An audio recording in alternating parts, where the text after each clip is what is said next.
It is not our credentials. It is not our offices. It is not our titles. It is our actions that make us leaders.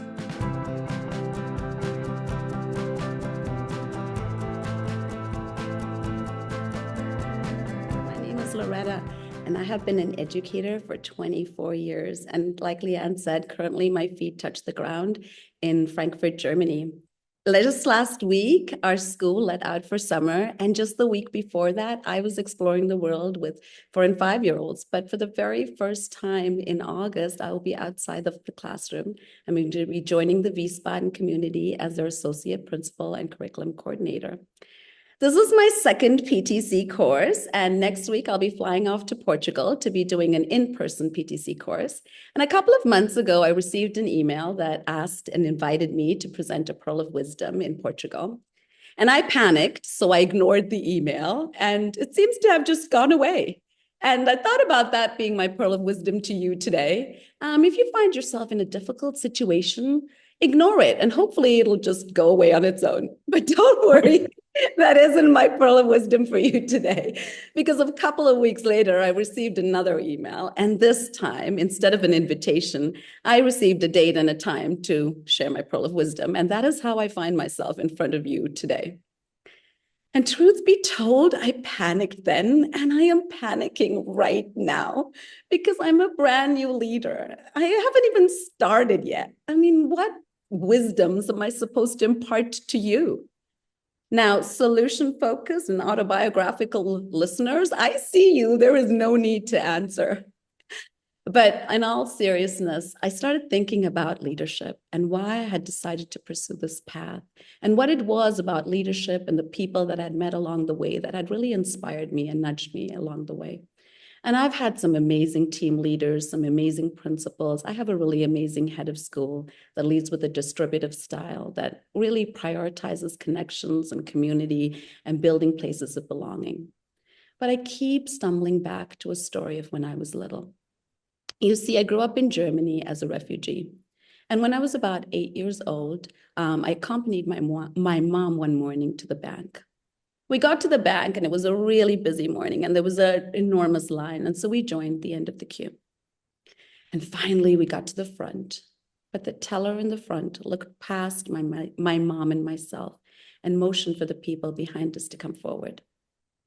And this happened again and again and again and again. Until eventually a woman came to the front and she said, "This lady and her child have been waiting for too long. You need to serve them." And so grudgingly, he called us forward and he cashed my mom's check. And you see, at that time, Germany had just changed its bills. So the 10 Deutsche Mark looked very similar to the 100 Deutsche Mark. And the teller accidentally gave my mom 100 Deutsche Mark instead of 10 Deutsche Mark. My mom took the money and she left. But as she left, she realized that he had made a mistake. And without missing a beat, she got back at the end of the line. The teller saw her and you could tell that he was not happy and he furiously motioned for her to come forward. My mom walked over and she calmly placed the money in front of him and she said, "I think you might have made a mistake." And for the very first time that morning, he looked up. And for the very first time that morning, he saw my mom. My mom had no status, she had no power, she had no money. And in the eyes of this white German man, she was nothing, but she was a leader that morning. She acted with integrity. She stayed true to herself and her beliefs. She chose courage over anger. Anger at a person, anger at the system, anger at a society, anger at circumstances. She was vulnerable. She looked beyond herself and her life and tried to imagine another view and another life. She assumed best intentions, and she believed in the goodness of people. She sought connection, even in the hardest of moments, and she stayed curious. And she suspended her judgment, even though it would have been so valid in the mind of my 8-year-old angry self. She made an impact that morning. She changed the view of one man, and she challenged his implicit bias, and maybe even the view of other people around her. This petite brown woman who spoke very little German and spoke it with a horrible accent at best, with her scrawny little 8-year-old child beside her, was a humble, courageous, impactful leader.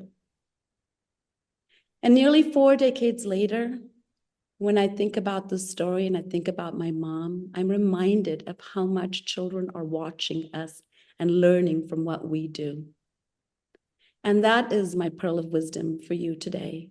And it is my pearl of wisdom to myself today and tomorrow. If your actions inspire others to dream more, to do more, to be more, to do better, then you are a leader. It is not our credentials, it is not our offices, it is not our titles. It is our actions that make us leaders. So be brave, be open, be humble, be respectful, be compassionate, and go forth and lead with your actions. Thank you so much for sharing your space and time with me today.